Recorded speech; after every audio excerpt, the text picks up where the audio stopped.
Hey guys, welcome back to Prospect Channel TV. Thank you for coming out here. If you are just joining us, please kindly subscribe and don't forget to give us a thumbs up. Thank you. Festus Keyamo San, who will be leaving his position as Minister of State for Labour and Employment, has stated that the appointment of a Minister of a State is abnormal.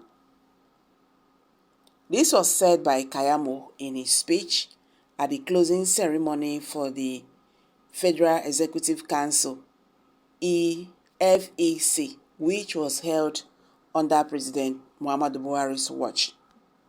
Meanwhile, a popular Nigerian journalist identified as Oseni has advised that Festus Keyamo on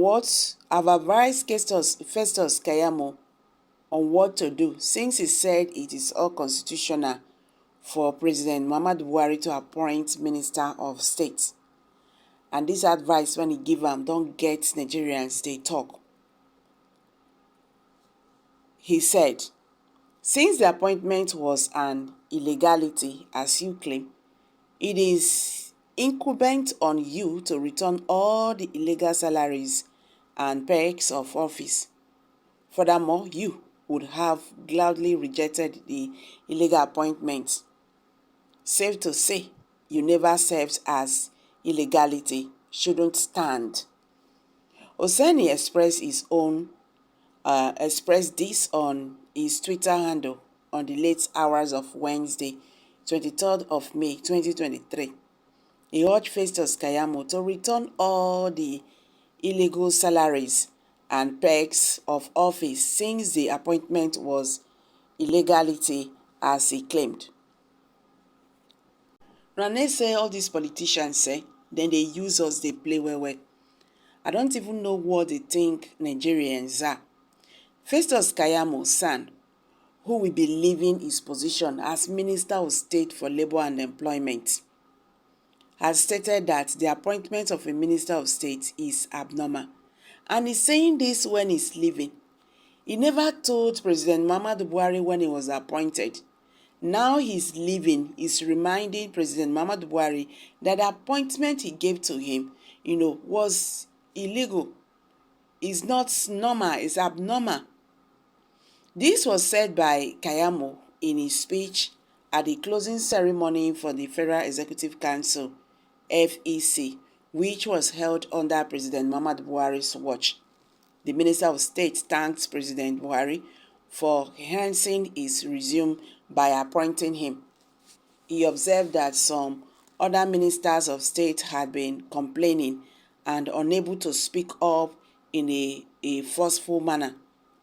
He claimed it would be challenging to evaluate the ministers of state's individual performances because their discretion was constrained by that of the ministers. In his words, Mr. President, you first appointed me as Minister of State in the Ministry of Niger Delta Affairs in August 2019, and you later redeployed me as Minister of State in the Ministry of Labour and Employment.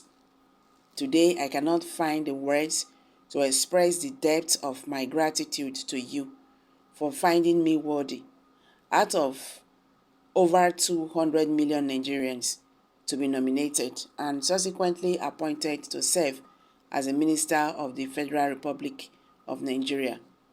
My curriculum vitae has been greatly enhanced forever.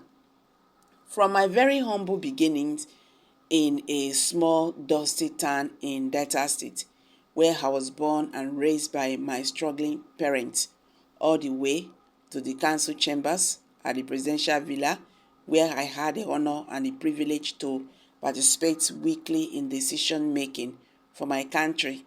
In the last 4 years, it has been like a fairy tale. I give God all the glory. What I'm about to say, therefore, is not and it should not be construed as an indication of ingratitude. Far from it, what I am about to say is just my own little contribution to our Constitution constitutional development as a relatively young democracy and to aid future governments to optimize the performance of those they appoint as ministers. Mr. President, the concept or designation of Minister of State is a constitutional aberration and is practically not working for many so appointed. Successive governments have come and gone, and many who were appointed as ministers of state have not spoken out at a forum such as this because of the risk of sounding ungrateful to the president who appointed them. However, like I said earlier, this is not ingratitude. As a private citizen, I am on record to have gone to court a number of times to challenge all constitutional acts of government for the risk of advancing our constitutional democracy. So it will be out of character for me to have gone through government and be carried away by the pomp of public office and forget my role as a member of the INABA and myself imposed role over the years as a crusader for democracy and constitutionalism. Okay, so this is where Oseni Inake, he said, you are now telling us this. If you know that your position was illegal, return all the legal salaries and perks of office since the appointment was an illegality. Oseni. Nigerians, you've all heard it now. You see how these people, they use us, they play. Now, when the office don't finish, now he begin to tell us, say, the office, when they appoint them, make sense. I beg, make I just drop out for you. Kindly share your thoughts below in the comment section. Please do not forget to subscribe to this channel.